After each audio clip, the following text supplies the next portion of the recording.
kita akan belajar mengenai pengertian personalized learning. Di antaranya adalah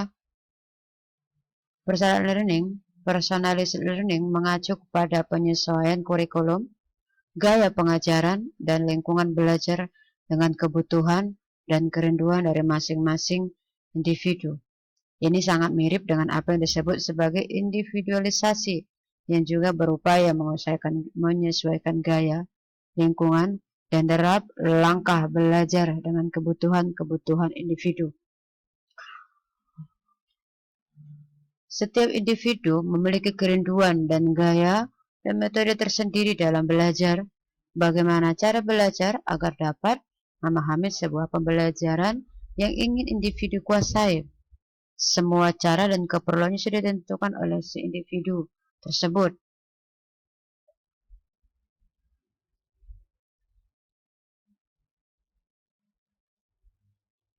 Setiap orang atau individu pasti memiliki cara tersendiri dan keinginan tersendiri dalam belajar, dengan tujuan memancing keinginan yang tinggi dalam belajar dan dalam memahami lebih cepat. Dari personalized learning ini akan menawarkan banyak pelajaran dan ini disesuaikan oleh keinginan atau minat setiap individu. Ada banyak tawaran-tawaran melalui personal learning ini karena sifatnya adalah online. Jadi semua keperluan, kebutuhan ataupun keinginan yang dibutuhkan oleh setiap para individu akan diberikan oleh si pengajar melalui pembelajaran ini, karena ini sifatnya pribadi atau individu antara si pelajar dan si pengajar bertemu, berinteraksi satu dengan yang lain yang lebih aktif ataupun lebih fokus, dan pastinya mengetahui lebih lagi keinginan dan kebutuhan daripada si individu yang sedang belajar. Dan dalam hal ini, di dalam personalized learning ini ada beberapa yang menjadi kelemahan dan ada juga beberapa yang menjadi keuntungan dari personalized learning ini.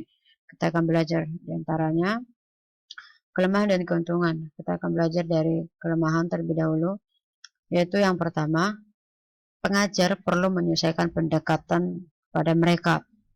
Ya, ini adalah hal yang utama. Perlu adanya pendekatan secara personal juga.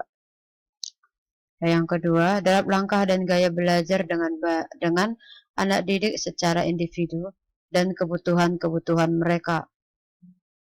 Yang ketiga, personal learning secara khas meliputi penggunaan teknologi yang dapat mendatangkan masalah dalam beberapa situasi. Ya, ini dia terkadang yang menjadi permasalahannya ketika kita menggunakan alat yang kita pakai dalam belajar secara personalized learning ini.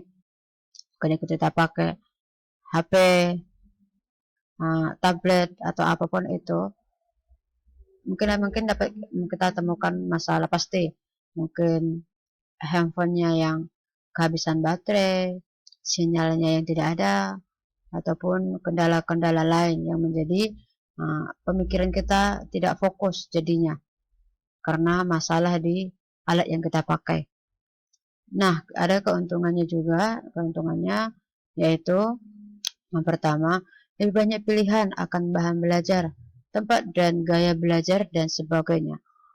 Di dalam personalized learning ini, karena dia sifatnya adalah online, antara si pengajar dan si belajar akan menemukan banyak pilihan dalam belajar, bahan-bahan dalam belajar, karena dia adalah sebuah tawaran dewasa ini yang dimana merangsang kemauan seorang pelajar dalam belajar untuk lebih lagi mengetahui. Dan apa yang menjadi kendala tidak ada, baik itu tempat, waktu, ataupun gaya belajar.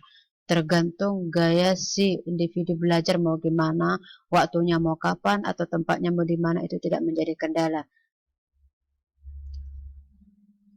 Karena itu adalah diatur oleh diri sendiri, sesuai dengan minat dan keinginan tersendiri oleh si individu yang bersangkutan.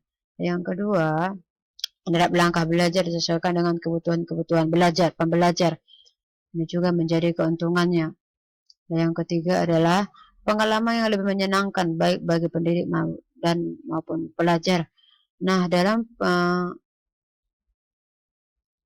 personalized learning ini memiliki